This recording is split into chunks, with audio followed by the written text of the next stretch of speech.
Hello and welcome, Inspired Podcast community. This is your new episode. My name is Caroline, and my today's guest is Rainie Howard. And I'm so happy that you are here and you said yes to our interview. Welcome. How are you doing today?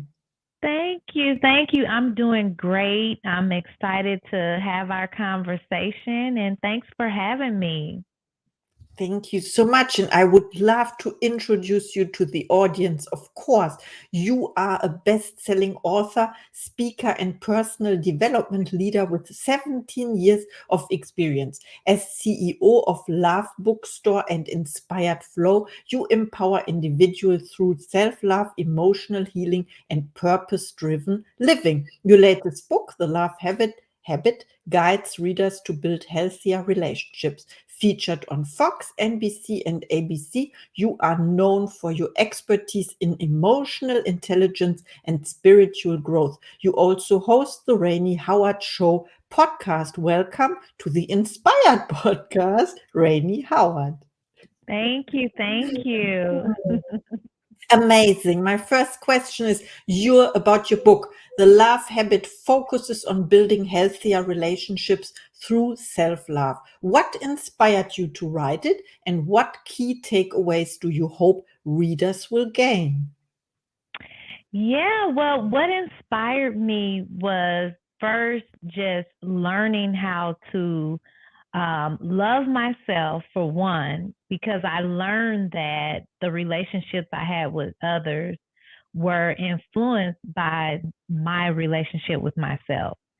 And I went through this period in my time where I struggled with depression and I had anxiety and different health issues.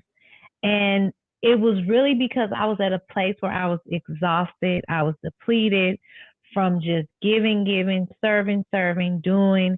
I really didn't have a self care routine at that time in my life. Didn't really know how to invest in my mind, body, and spirit. And just going through the journey of learning how to take care of myself mentally, emotionally, spiritually, and physically, it really led me to learn more about the love habit, which led to me writing the book, The Love Habit. And really, what I share in the book, there's an acronym for love, LOVE. And the acronym starts with first L, learn. Learn and listen to your body, learn about yourself, learn about what you need. You know, when it's time for you to rest, when it's time for you to take breaks. The O is optimize. And so once you learn about yourself, you want to optimize your daily habits. And maybe something you need to do is to begin to go on a morning walk or have a time to meditate or to pray or, what do you need? Figuring that out and optimizing your life around that. And then the V is all about validating yourself and not seeking for other people to validate you, but learning how to validate yourself, knowing that you are enough. And then finally, the E is for experience. You want to experience the love, the joy, the peace that you desire to have in your life. Experience it even before you feel like you have it. And one of the ways that I learned to do that is by speaking positive affirmations over my life. And just speaking those positive affirmations helped me to attract more positivity in my life and in my relationship. So, yeah, so that's really what led me to writing the book. Oh, thank you so much for sharing. I now understand. You talked about the acronym and explained it, of course. So beautiful. I'm so excited for your book. I created a wish list, so to say, an Amazon list with all the books of my beautiful podcast guests. So I put it on the list, of course, and in the show notes as well. And let's see, we have another question.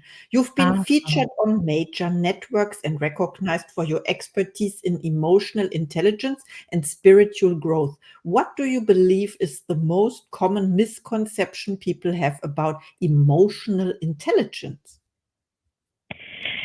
I think people are not aware that we can, when we walk in a room, our energy is felt, our emotions, our personality. And I don't think we're always aware of that, and that people are picking up intuitively, and just by connecting with you and your vibes, they're picking up maybe this person struggles with low self esteem, your demeanor, how you carry yourself, your body language. And so understanding these things, they help us to understand relationships, because we're subconsciously teaching people how to treat us by how we show up in the world. And so just being aware of you and how you are more than just the physical, what you see, but you are energetic, you are spiritual, you are emotional, you are, mental. So there are different components of yourself. And so learning more about you mentally, emotionally, spiritually can help you to understand how you're teaching people how to treat you. And so when it comes to emotional intelligence, it's so important that we're aware of our emotions, and also how we are coming across and how we're showing up in life. Wow, I understand. And I think this is part of the love habit. Of course, Yeah. self-care and observing yourself, and also you get to choose how you show up. How, yes, how you show up. Yes, And yeah, exactly. We get to choose. And some people don't think that they have a choice. They don't understand that you create the life you desire each day with your thoughts, with your words. If you have thoughts of defeat and struggle, that can lead to low self-esteem, which can influence the relationships you have and your overall self-image. yes, absolutely. And this is what we don't want. So we all read your book, The Love Habit. I love it so much already. Thank you. And let's proceed as a leader in personal development. How do you balance running your companies, writing and hosting your podcast while maintaining your own self-care and growth? Yeah, that is such a great question. I've learned the importance of rest. Rest is very important. So I have to make sure that I get the sufficient amount of sleep every night, so that once I'm awake, I have the energy, I have the creativity and the strength to run my business, to write, to come up with concepts and creative ideas, when it comes to connecting with my audience, and yeah, and the podcast and all of those things. Another thing is, I understand that there are seasons that I have to organize my projects and the things that I do. I don't try to do everything at the same time like I used 2 years ago. I've learned from that, just as a businesswoman, and the importance of managing what projects I'm going to do in what seasons, and just prioritizing what's important in that season for whatever I'm doing. So, like right now, with the book just releasing, it's really important for me to not only connect with my audience and share the messages in the book, but also to connect with other audience like yours, and to just share the information. So that's really a priority in this season. And then I have other priorities where I have my coaching program and my podcast and all of those things. And those are seasonal as well. But I think it's really important to be realistic as a business owner. You got to be realistic with your time and what you can and can't do to the best of your ability. I always want to put my best self first. So if if I know that I'm giving so much of myself to a certain project, I may hold off on doing something else because I know that I'm not fully dedicated for that other thing at the time. So I think that's the hard part, knowing what to say no to. Because there's so many things that you may be excited about and you want to say yes. Oh, that's so true. And thank you for sharing. You talked about prioritizing the tasks, and then, of course, also again to have the choice to be aware of it and to say no to things Yes, that don't fit in or don't serve your purpose. Of course, I have yes, another question. yes. You've trained and treated hundreds of clients throughout your career. Could you share a memorable success story that demonstrates the impact of your work? Sure. So many. So the way that I started my business in 2008, actually, and it started with me empowering young girls. So I would work with the youth and help to develop and grow self-esteem. And it evolved to me writing blogs and having a blog, then building an audience on social media, and then really writing books that resonated with women who were struggling with relationship issues. And so it started with romantic relationships and really talking to single women who wanted a healthy relationship but seemed to struggle with dating and all of the things that came with, looking for the right one. And I have heard so many stories from women telling me that, your work has helped me to step away from a 19-year toxic relationship. I've heard stories from women who had been through a bad relationship but found the love of their life after going through my program and getting married. So that's always amazing. In addition to that, being able to also help entrepreneurs and women who want to grow as business women, and just hearing those success stories and knowing that the work that I have put out has grown businesses and created healthy families. It just really inspires me to keep going and to continue to progress and grow because I see that it's making an impact on other people's lives. So that's what matters. Wow, that's so amazing. And I have to say, please reach out to Rainy. She's so amazing and she shares her Yeah. wisdom here. And let's connect. This is what my podcast is about as well. And of course, I have another question. You are a coach. And what about your coaches? Do you have coaches and mentors for yourself? And who was the best coach you ever had? Yes, I have. I have had health coaches, fitness coaches, spiritual coaches, um, therapy coaches, counseling, business coaches, so many. And when I tell you, is I see it as a partnership because every coach that I've had has been a partner in helping me to grow and to have a better, healthier, happier life. And I can say some of the coaches that were transitional to who I am today, I have to say so many. I've taken so much from like business and just learning how to.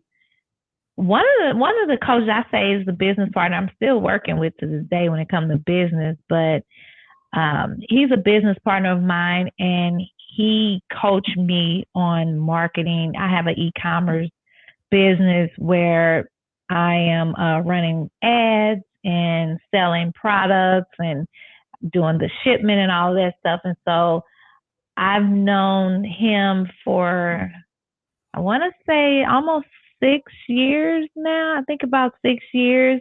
So that's a pretty good business coach, but it's also a partnership. So yeah, that has helped tremendously. And I've even contributed to a lot of his success too. That's why I say it's a partnership. So I can say I don't have a favorite, but I can say the most impactful coaches that I've had have contributed to my growth. Fitness, I had a fitness coach, the same I had her for about 5 years. And before it was just like, okay, this is great. Our relationship is, with the fitness part, I'm good to go. But she was really influential in me learning about diet and health and nutrition and exercise and all of that. And so that has helped me to just be healthy physically. So I would say they all have played a great role in my life, and I'm truly thankful for it. So anyone watching, I encourage you to get the partnership and hire your coaches and do the work because it really pays off. Oh, I love what you said. I totally agree. The importance of accepting a coach, and I never thought of it as a partnership like you pointed that out. Thank you Yes. so much for sharing this perspective, so to say. And my last question is about your goals. Do you set goals for yourself or intentions? And what is one of your next goals or projects? I do. I do set goals for myself. And so what I do is if I'm inspired, oftentimes I'm inspired by something that influences me to say, this is a goal I want to have. Years ago, before I wrote The Love Habit, because this is my ninth book. Um, but before writing this book, I've only self-published books. And so I would just focus on just, going through the whole process of self-publishing. This is the first traditionally published book where I had to go through a whole different process. It was nothing like self-publishing because I had to hire an agent, and then I had to go through like preparation of the book proposal, and then we pitched the book to several publishers until the book was finally sold. And then after the book was sold, it's like a whole year of writing the book and editing and going back and forth, and then recording the audiobook. So it was like a 3-year project, right? And self-publishing is so much different. And with that was a big goal of mine because I was just like, oh, I want to do this traditionally published book. But that goal, it was a process to accomplish that goal. And then once you get over that, and it's like the book is here and it's done, and all of that. And now I'm at a place where it's like, you get inspired. Like, what's next? After you reach this goal, then what's the next goal? And I'm really at a place now because I have some ideas of some goals that I want to do as far as like building more community, more live events, retreats. I have all of these different goals. And so now I'm at a place where I am, because I know the process of goals and how much it takes. Now I'm basically trying to decipher, am I just inspired to do this? Is this something that I really want to do, that I'm purposed for doing, and that I have the capacity to do?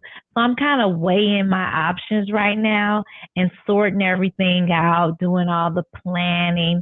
Because I think the thing is with having goals in the past, when I was younger, I would have these goals and I would just like, hey, let's go do it. Let's make it happen. And I'll just go and just take all this action.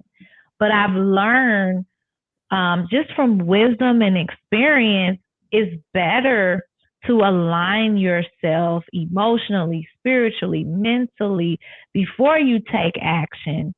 and really get clear on, is this right for you? And if so, is this the season? Is this the timing?